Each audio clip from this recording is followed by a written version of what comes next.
भगवानको प्रतिमा राखेर बत्ती बाल्ने, प्रसाद चढाउने, धूप चढाउने, ढोग गर्ने, यो त मनमा एउटा श्रद्धा भक्तिको ऊर्जा शक्तिलाई बलियो बलियो बनाउँदै लैजाने एउटा आधार हो, एउटा माध्यम हो। त वास्तवमा कर्म कर्म भन्छ, कर्म पनि कुशल कर्म र अकुशल कर्म दुई प्रकारको कर्महरू हुन्छ। कुशल कर्म पनि शरीर, वचन र चित्तबाट नै सञ्चय हुन्छ।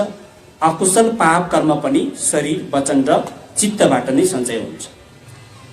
त यो शरीर, वचन, चित्त यो तीनवटा द्वारबाट नै कर्म गर्ने, धर्म गर्ने, पुण्य गर्ने, सम्पत्ति कमाउने, यो सबै कुरा यो शरीर, वचन, चित्त यो तीनवटा द्वारबाट यसबाट नै गर्ने चिज हो। यो कुनै बाहिर वस्तुको रूपमा कमाउने, ल्याउने, जमाउने हुँदै होइन रहेछ। शरीरले हिंसा, चोरी गर्ने, व्यभिचार गर्ने जस्तो कुशल अकुशल पाप कर्म शरीरबाट हुने अकुशल पाप कर्म शरीरले सञ्चय गर्छ। हिंसा गर्ने काम शरीरले गर्छ, व्यभिचारी गर्ने कुकर्म शरीरले गर्छ, चोरी गर्नु जस्तो कुकर्म शरीरले गर्छ। हिंसा सबैभन्दा ठुलो पाप संसारमा, सबैभन्दा ठुलो महापाप। अरूको ज्यान लिनु, प्राण लिनु सबैभन्दा ठुलो पाप। संसारमा सबैभन्दा ठुलो पुण्य भनेको अरूको ज्यान बचाउनु, प्राण बचाउनु, त्यो सबैभन्दा ठुलो पुण्य। हिंसा गर्ने व्यक्तिहरूको आयु छोटो हुन्छ, दुख बिमार धेरै हुन्छ। यो जीवनमा पनि आयु छोटो हुने, धेरै रोगी हुने, मृत्यु पश्चात नर्कमा जन्मेर आफूले प्राण हत्या गरेको प्राणीले आफूलाई प्राणको बदला लिन्छ, ऋण चुक्त गर्न आउँछ। फेरि प्राणीको प्राण हत्या गर्नु धर्मको नाममा, संस्कारको नाममा, ग्रह दशा स्वस्ति शान्ति गर्ने कर्म परम्पराको नाममा, त्यो रूढिवादी परम्पराहरूमा अल्झेर अहिले पनि हामी सहर बजारमा बुद्ध धर्म मान्ने सन्दर्भमा हामी अगाडि बढिरहेका छौँ। तपाईँ हाम्रै भाइ खलक सन्तान, शाखा सन्तानहरू गाउँ बस्तीमा फेरि कुखुराको भाले बोकेर सिमी भूमिको पूजा गर्ने हो कि कुल पूजा गर्ने हो कि संस्कार अहिले पनि जीवित निरन्तर दिइरहेको अवस्था छ। जबसम्म यो रूढिवादी परम्परा, यो कुसंस्कार, कुप्रथा, हिंसालाई पनि संस्कारको रूपमा अनुसरण गर्दै आइरहेको यो तत्त्वहरूले जबसम्म हामीले त्याग्न सक्दैन, तबसम्म हामी अगाडि बढ्नमा यसले धेरै ठुलो बाधा पुर्याउँछ। भोलि आउने सन्तानहरूलाई पनि यसले अगाडि बढ्न दिँदैन। त्यसकारण ग्रह शान्तिको लागि अरू प्राणीको प्राण हत्या गरेर कहिले पनि ग्रह शान्ति हुँदैन। ठिकै भइरहेको ग्रह दशाहरू पनि झन बिग्रेर जान्छ, झन बिग्रेर जान्छ। किनभने कर्म हेतु फल। आफ्नो ग्रह शान्तिको लागि यदि तपाईलाई सुख चाहेको छ, शान्ति चाहेको छ, आनन्द चाहेको छ भने तपाईले अरूलाई आनन्द दिनुपर्छ, अरूलाई सुख दिनुपर्छ, अरूलाई सन्तुष्टि दिनुपर्छ। त्यसको परिणामले अनि तपाईलाई सुख र सन्तुष्टि प्राप्त हुन्छ। यदि तपाईलाई दुःख चाहेको छैन, कष्ट चाहेको छैन, पीडा चाहेको छैन भने अरूलाई पीडा दिनु हुँदैन, अरूलाई कष्ट दिनु हुँदैन, अनि मात्र तपाईको इच्छा पूरा हुन्छ। अरूलाई पीडा दिएर, अरूलाई दुःख दिएर, अरूको प्राण ज्यान लिएर कहिले पनि आफ्नो ग्रह शान्ति हुँदैन, इच्छा पूरा हुँदैन, सन्तुष्टि प्राप्त हुँदैन। यो कुरा 2500 वर्ष अगाडि नै भगवान बुद्धले छर्लङ्गै पारेर हामीलाई मार्गदर्शनको रूपमा देखाएर जानुभयो। त्यसकारणले हामीले आफ्नो ग्रह शान्ति गर्नको लागि बुद्ध धर्मको विशेषता, बुद्ध धर्ममा आफ्नो ग्रह शान्तिको लागि गरिने थुप्रै उपायहरू छ। त्यसमध्ये जीवन दान गर्नु, प्राण दान गर्नु, क्षेत्र गर्नु भन्दा ठुलो पुण्य, ठुलो यज्ञ, आफ्नो आयु वृद्धिको लागि, आफ्नो सातो बलियो बनाउनको लागि, आफू निरोगी रहनको लागि हामीले जीवन दान दिन सकियो भने त्यो भन्दा ठुलो उपाय, ठुलो माध्यम अरू केही पनि छैन। त्यसकारणले गर्दा यो प्राणीको प्राण हत्या गर्नु पनि शरीरबाट हुने कुकर्म हो। व्यभिचारी कर्म गर्ने, व्यभिचारी कर्म गृहस्थीहरू श्रीमान श्रीमतीको साथमा नबस्ने, श्रीमती श्रीमानको साथमा नबस्ने, परिवारमा झगडा सिर्जना हुनेको बिउ व्यभिचारको कारणबाट सिर्जना हुन्छ।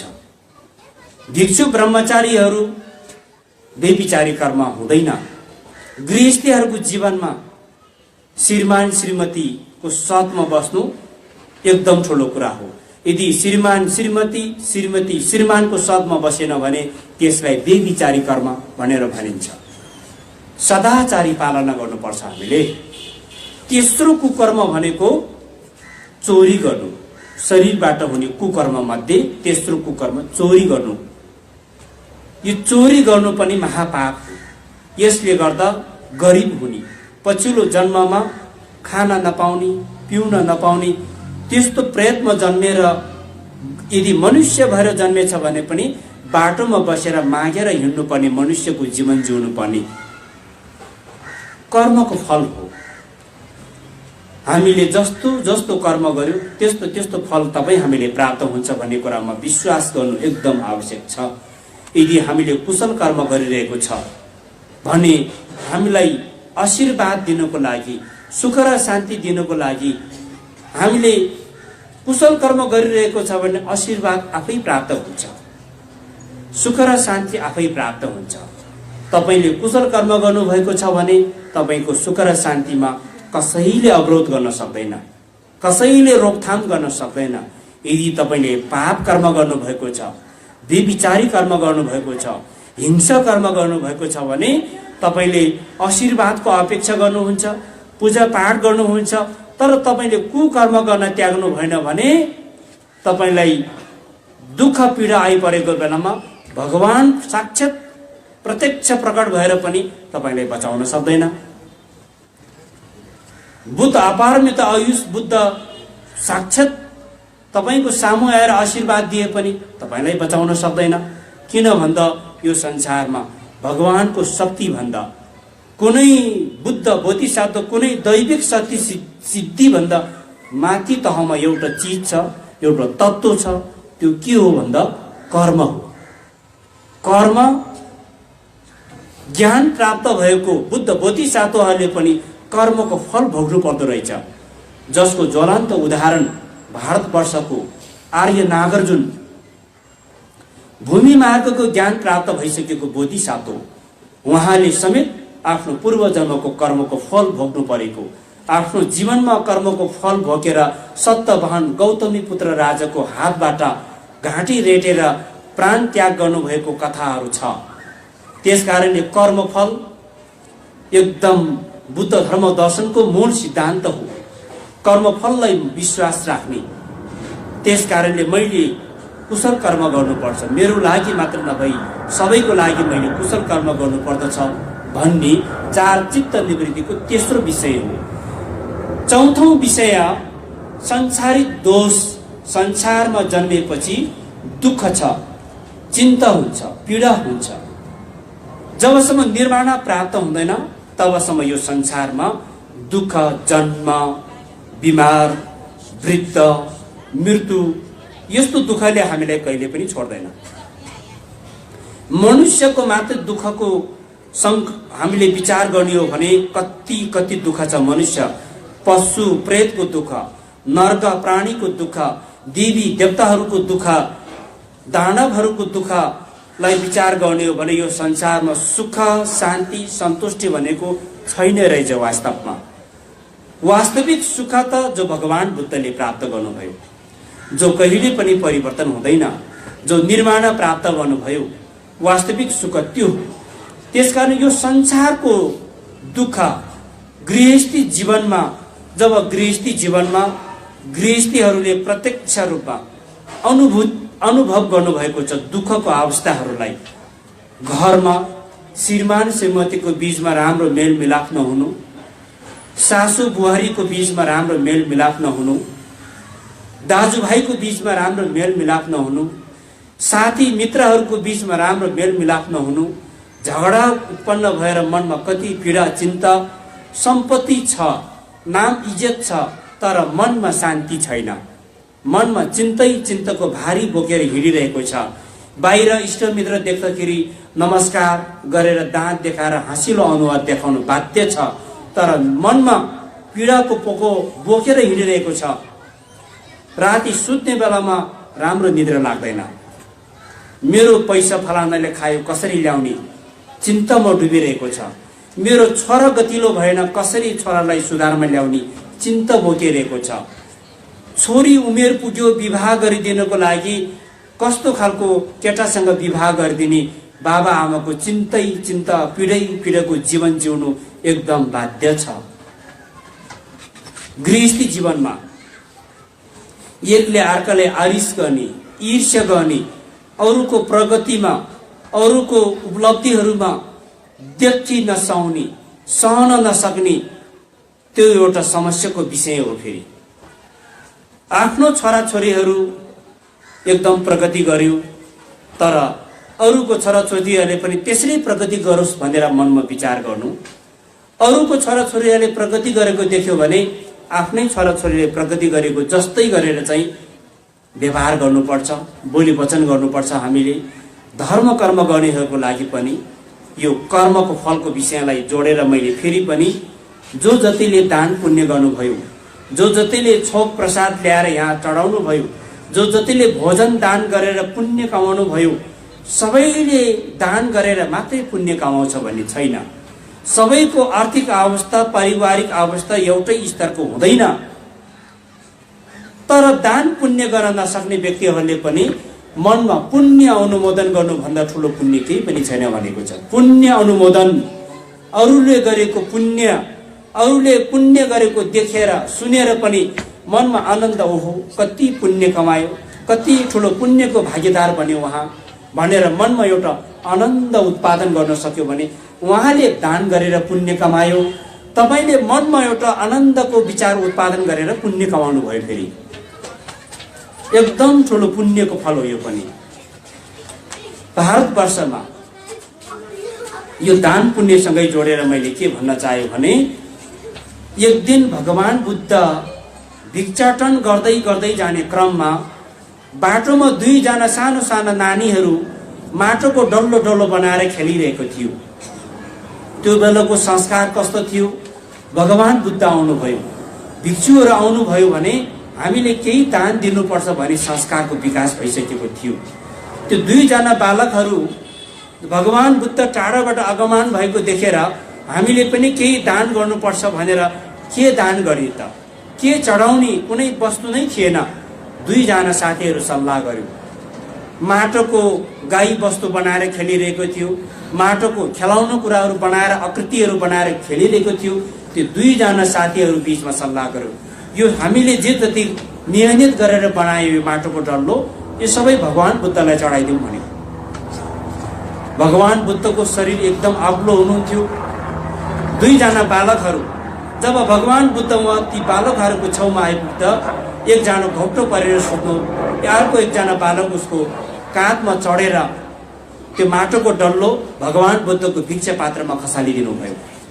भगवान बुद्धले पनि ती बालकहरूले चढाएको त्यो माटोको डल्लोलाई एकदम खुसीको साथ ग्रहण गरेर बिहारमा जानुभयो।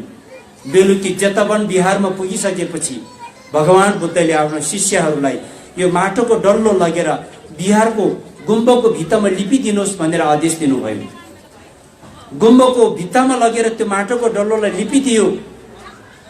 त्यसपछि भगवान बुद्धले दिनभरि भिक्षाटन गरेर जसले दान पुण्य गर्नुभयो त्यो जिन्दकहरू, त्यो दाताहरू सबैको नाममा एकपटक बोधि परिनामना गर्नुभयो।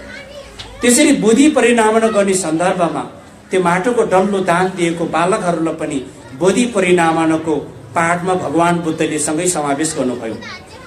त्यो दिन जुन दिन भगवान बुद्धलाई त्यो माटोको डल्लो चढाएको दुईजना बालकहरू छ, त्यो माटोको डल्लो चढाएको पुण्यले गर्दाखेरि भगवान बुद्ध परिनिर्वाण भएको ठिक 200 वर्ष पछाडि भारतवर्षमा सम्राट अशोक राजा भएर जन्मियो त्यो बालक।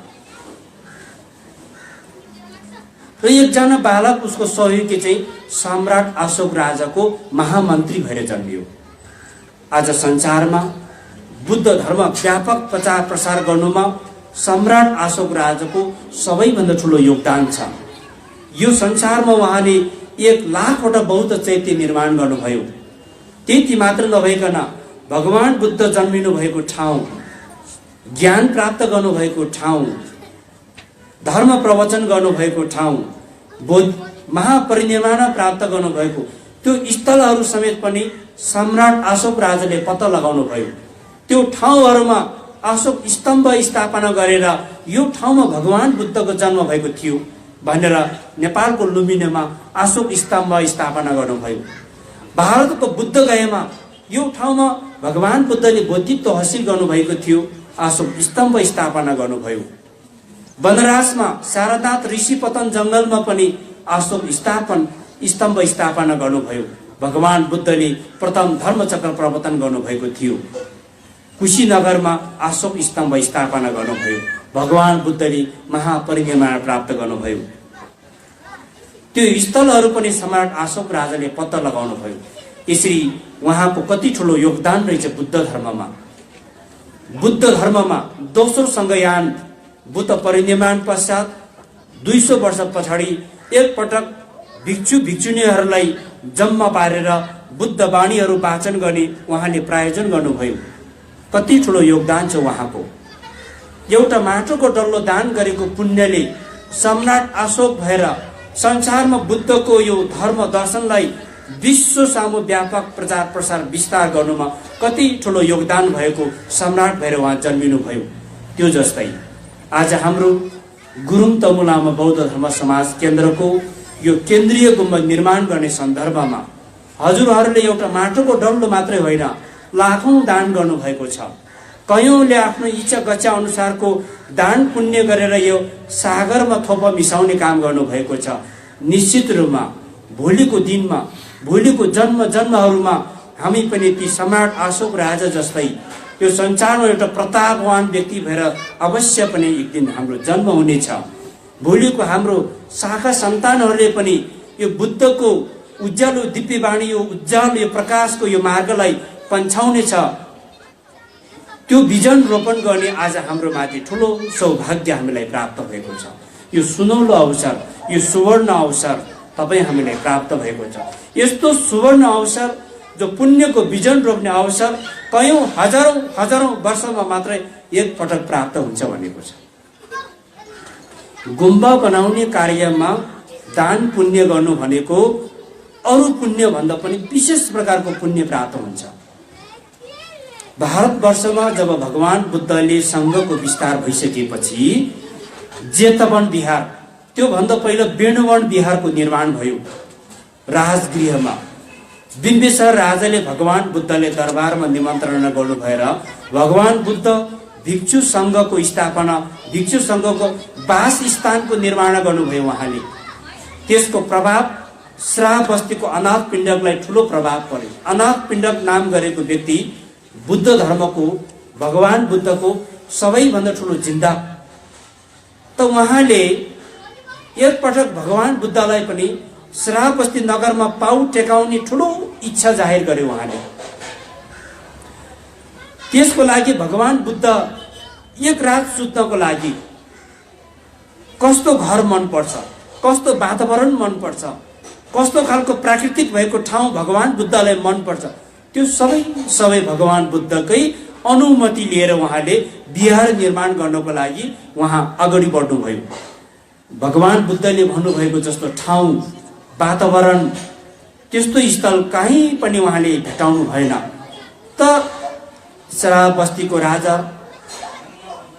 राज दरबार परिसर भित्र भएको एउटा जग्गा जमिन यस्तो पवित्र थियो, जुन ठाउँमा पानीको मूल फुटेको, जुन ठाउँमा हरियाली प्राकृतिक मनोमोहक दृश्यले भरिपूर्ण भएको, त्यस्तो ठाउँमा यदि भगवान बुद्धको वास स्थान निर्माण गर्नुभयो भने असंख्य प्राणीहरूको उद्धार हुन सक्ने त्यो राज दरबार परिसर भित्रको मात्रै त्यस्तो जग्गा जमिन थियो।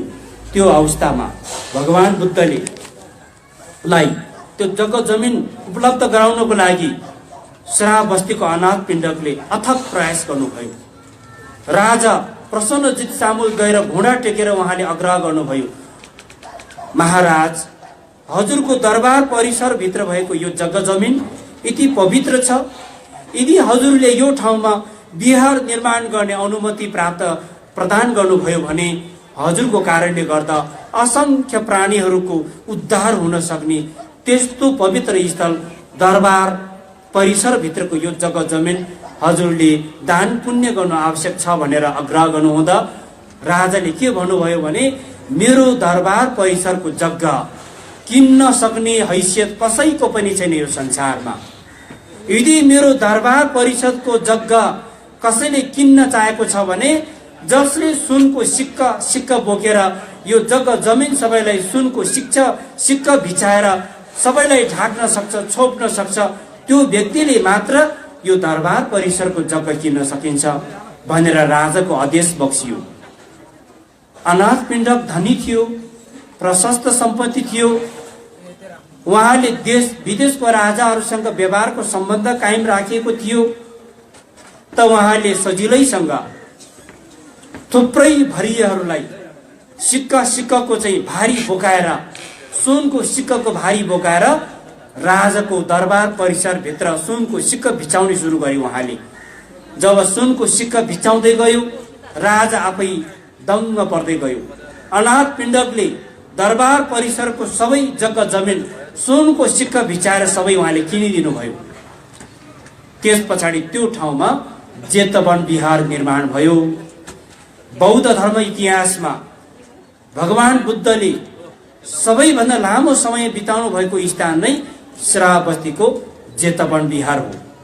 त्यो जेतवन विहार जब अनाथ पिण्डकले यसरी निर्माण गर्नुभयो त अनाथ पिण्डकको दुईजना बुहारीहरू हुनुहुन्थ्यो। त्यो दुईजना बुहारीहरू बुद्ध धर्ममा अति नै भक्ति विश्वास भएको।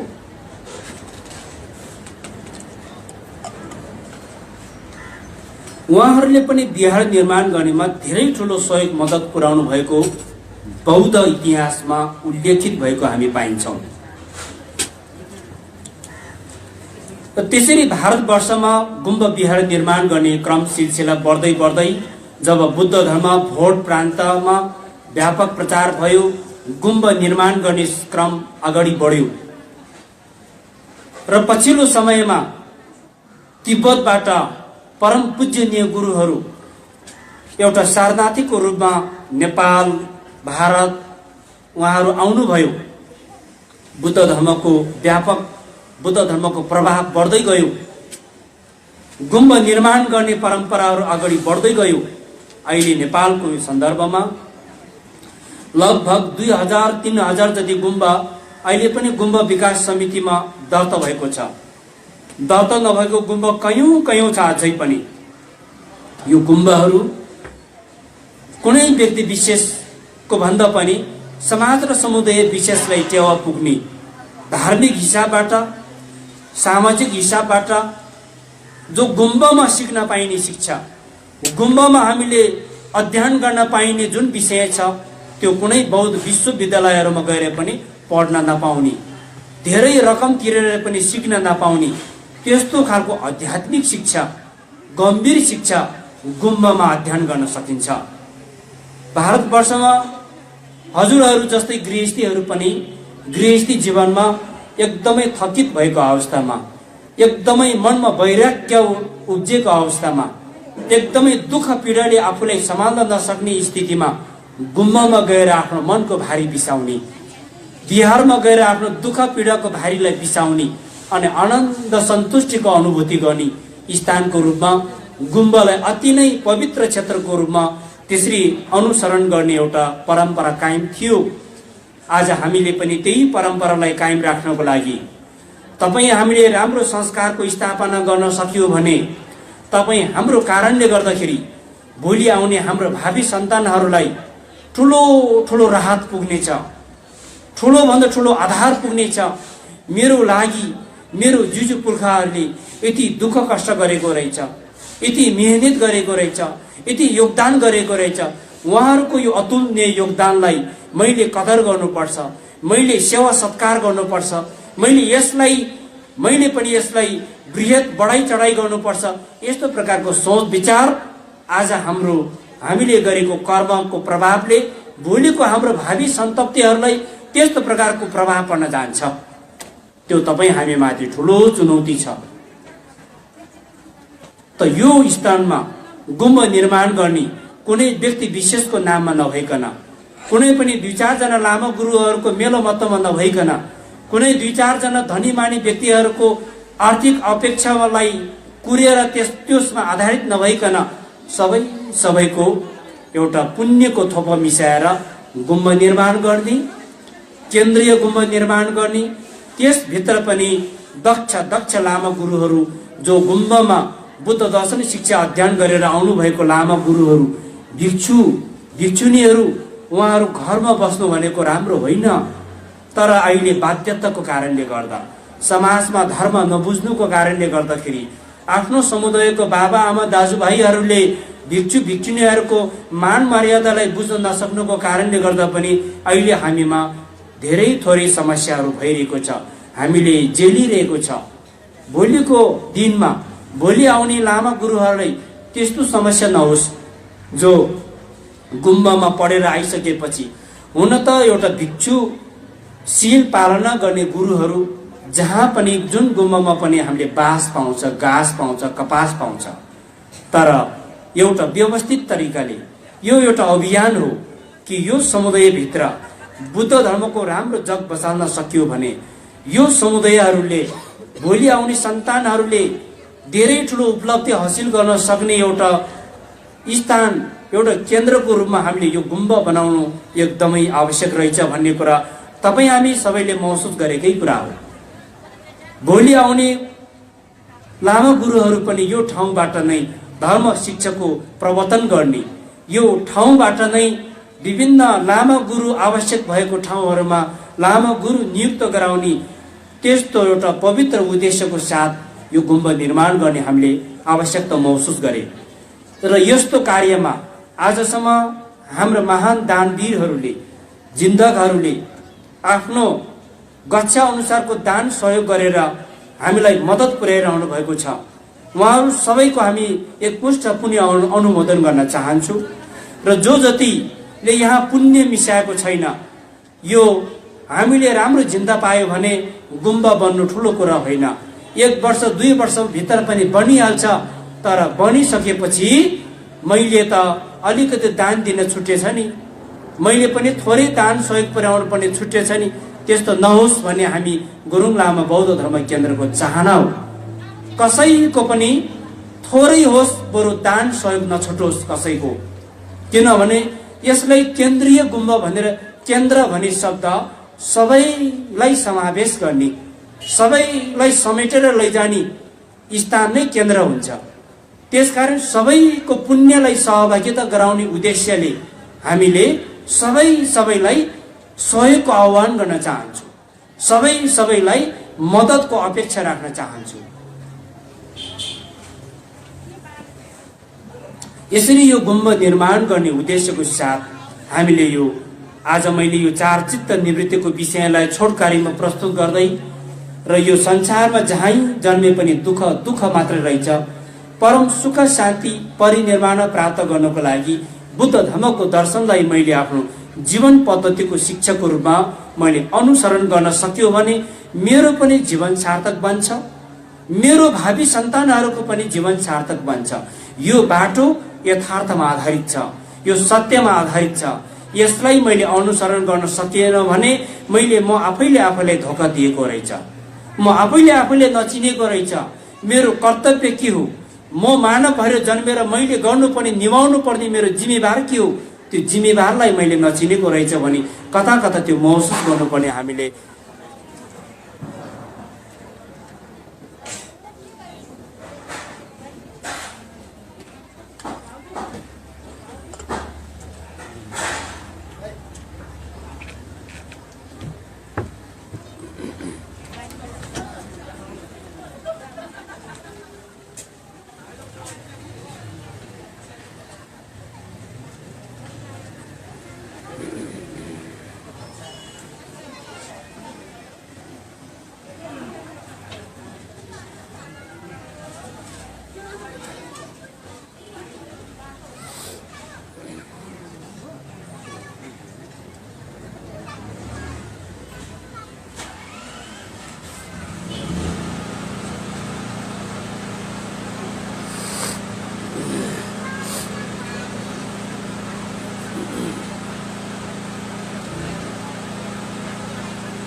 यहाँहरू चिया पनि लिँदै गर्नुहोला, पुलअप पनि खाँदै गर्नुहोला,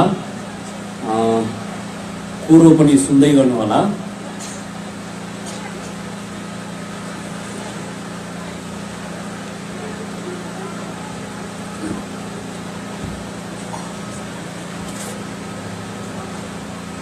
तपाईहरुलाई यो प्लास्टिकको कपमा चिया पिलाएको छ, प्लास्टिकको प्लेटमा पुलअप खुलाएको छ। एकछिनपछि कार्यक्रम सकेर गइसकेपछि सबैको त्यहाँको त्यहीँ छोडेर जाने हाम्रो अलि नराम्रो बानी पनि छ। फेरि यो पवित्र ठाउँमा म बसिरहेको छु भनेर धेरै व्याख्या विश्लेषण यहाँ भइसकेपछि यो पवित्र ठाउँलाई संरक्षण गर्ने जिम्मेवार तपाईँ हामी सबैको हो, हामी सबैको अधिकार लाग्छ। अब समयको पाबन्दीले गर्दा तपाईहरु पनि आज कार्यक्रम समापन पश्चात आशीर्वाद ग्रहण गरेर घरतर्फ फर्किनु पनि हुन्छ।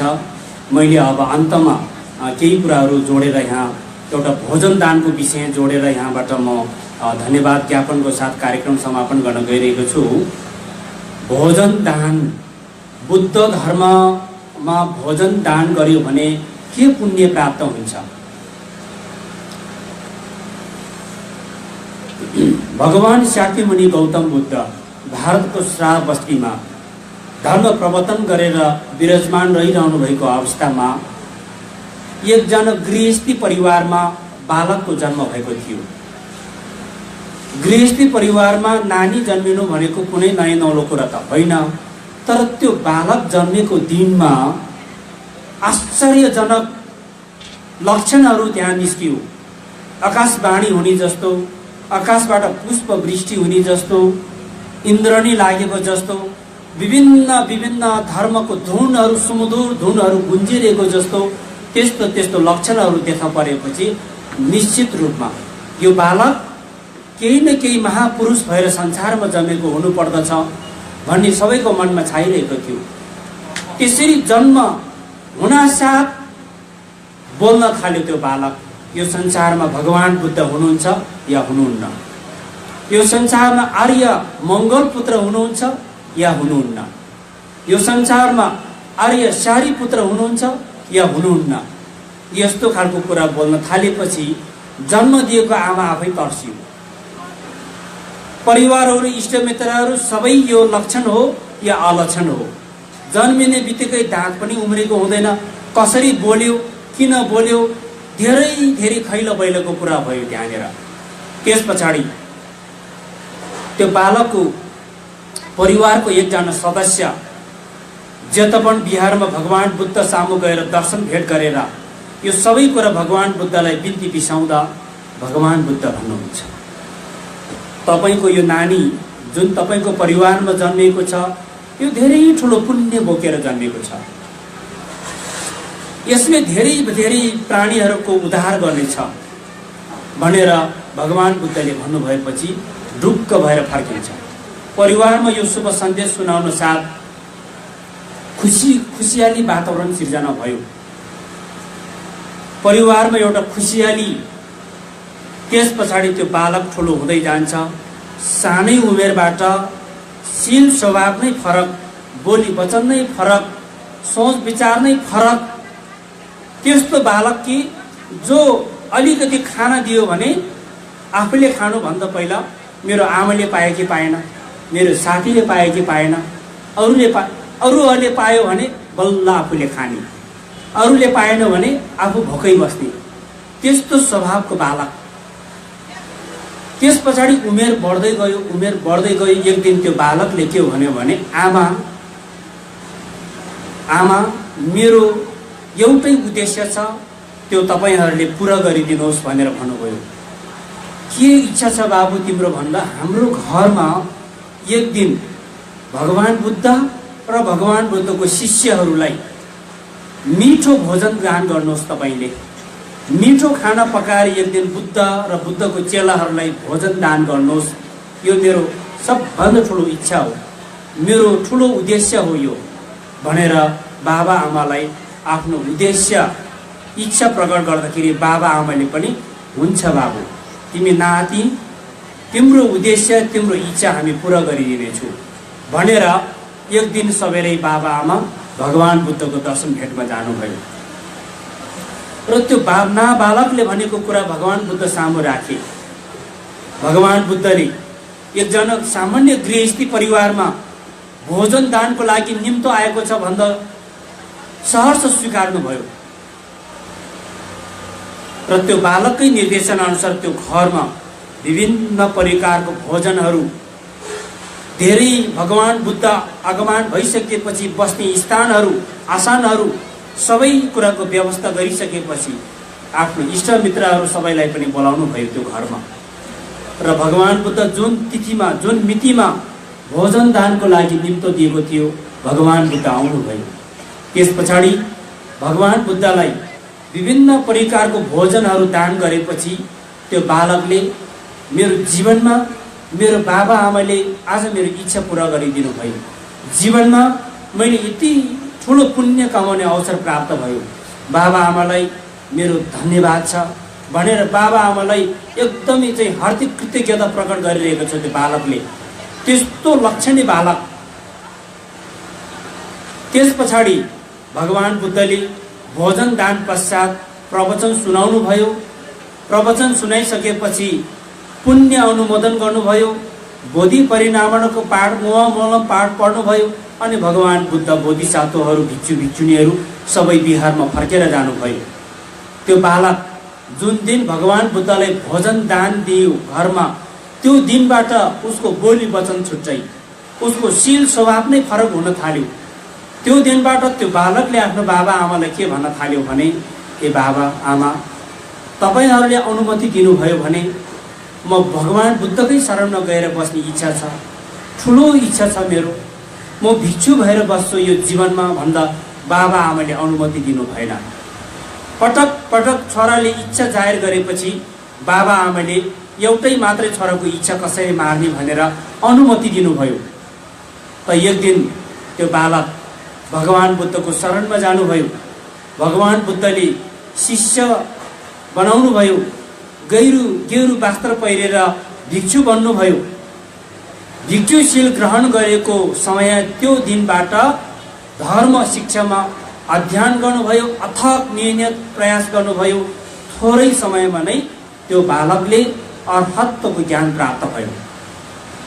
त यो शुभ सन्देश भारतवर्षमा व्यापक प्रचार भयो र त्यो नाबालकले भिक्षुशील पालना गरेको थोरै समयमा नै अर्हत्वको ज्ञान प्राप्त भयो। अहिले नेवार समुदायमा यो प्रवचन सुनाउने हो भने सबैले साधु साधु भन्दियो है। अर्हत्वको ज्ञान प्राप्त भयो। त्यस पछाडि यो अवस्था देखेर भगवान बुद्धको शिष्यहरू सबै छक्कै पर्यो। हामी कयौं वर्षबाट बुद्धको चेला बनेर बसे, आजसम्म ज्ञान प्राप्त गर्न सकेको छैन। तर यो भिक्षु बनेको 1 महिना नबित्दै यो बालकले अर्हत्वको ज्ञान प्राप्त भयो।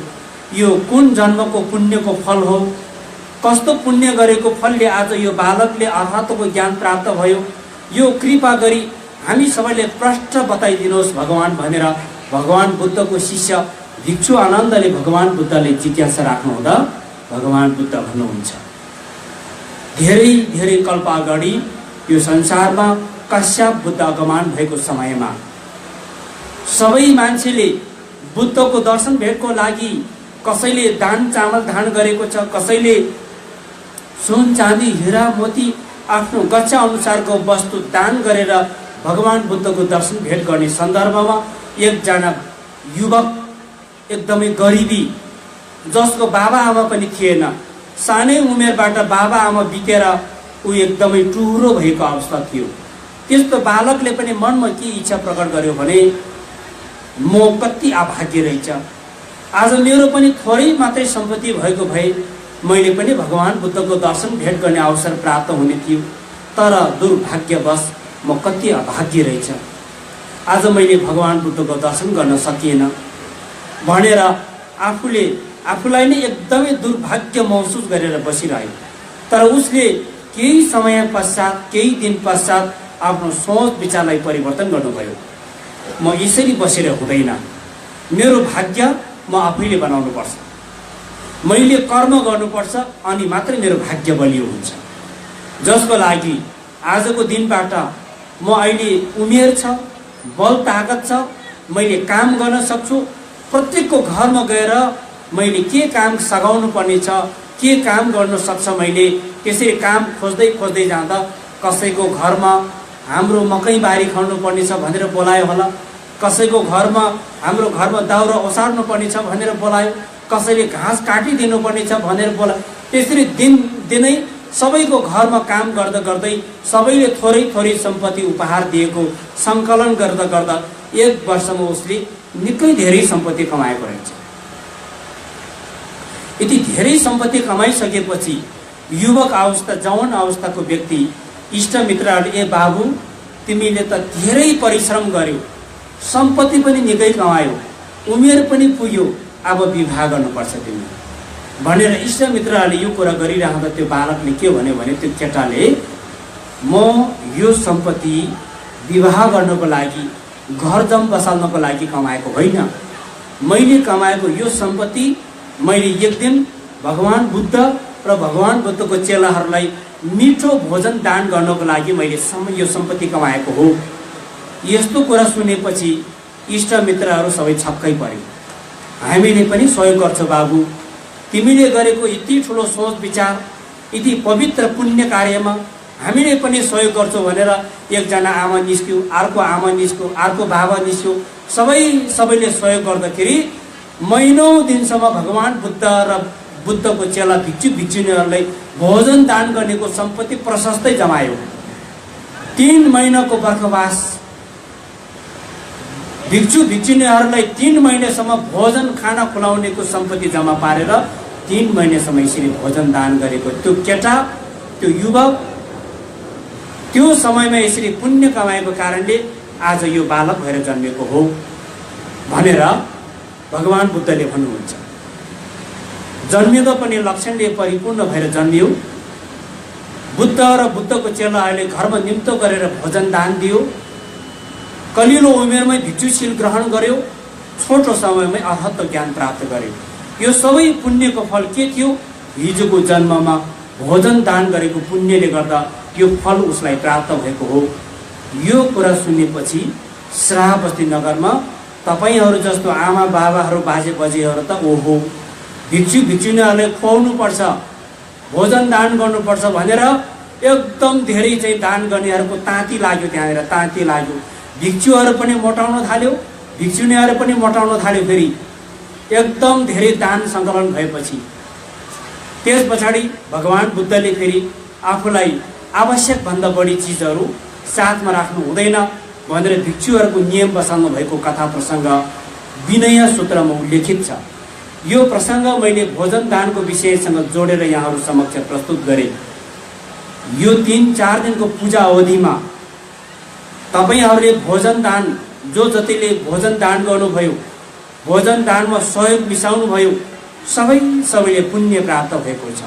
यो पुण्यले हामी तपाईको शाखा सन्तान परिवार संसारको सबै प्राणीहरू दिवंगत भइसकेको तपाईहरूको ती दिवंगत पितृजनहरूले पनि सुखौतीमा जन्म प्राप्त होस्। हाम्रो शाखा सन्तानहरू सबैले भविष्यमा उज्जवल भविष्य प्राप्त होस्। यो भोजन दान गरेको पुण्यले आज हामीले यो पुण्यबाट हामी भविष्यमा बोधित्व ज्ञान प्राप्त गर्न सकौँ भनेर हामी पुण्य अनुमोदन बोधि परिणामको पाठहरू हामी वाचन गर्न चाहन्छौँ। र यसै सन्दर्भमा यो भोजन दान साथै यस कार्यक्रम सफल बनाउनको लागि, यो गुम्ब निर्माणको लागि धेरैभन्दा धेरै दाताहरूले आफ्नो गच्छा अनुसारको दान सहयोग गर्नुभएको छ। यहाँहरू सबैलाई पनि सुस्वास्थ्य दीर्घायुको हामी कामना गर्न चाहन्छौँ। उत्तर प्रगतिको प्रार्थना गर्न चाहन्छौँ। र एवं प्रकारले अब म अन्तमा धन्यवाद ज्ञापन गर्नेतर्फ गइरहेको छु।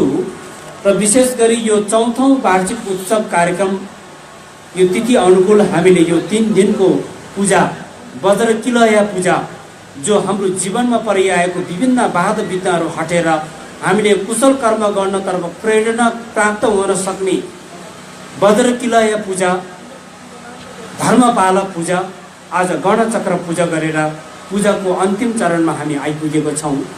यो पूजाले जो जतिको ग्रह दशाहरू चलिरहेको छ, जसको विघ्न बाधाहरू परिरहेको छ, सबैको विघ्न बाधा हटाउनको लागि हामीले यो पूजाहरू यहाँ वाचन गरियो।